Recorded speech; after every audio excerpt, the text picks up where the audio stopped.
மலேசியாவுடனான நட்புறவையும் இருவழி உறவையும் மேம்படுத்துவதற்கு சீனா தொடர்ந்து ஒத்துழைக்கும் என அந்நாட்டின் பிரதமர் லீ கியாங் தெரிவித்திருக்கிறார்.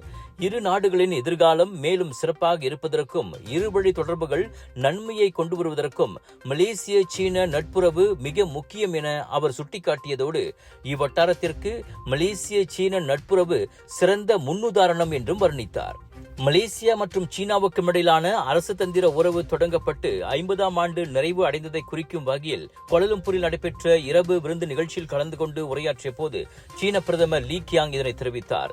இந்த நிகழ்ச்சியில் பிரதமர் டாக்டர் ஸ்ரீ அன்வார் இப்ராஹிமும் கலந்து கொண்டார். எதிர்காலத்தில் இரு நாடுகளின் நட்புறவு மேலும் வலுவடைந்து சுபிட்சம் அடைவதற்கு நல்லதொரு தொடக்க புள்ளியாக இந்த நட்புறவு இருப்பதாக லீ கியாங் தெரிவித்தார்.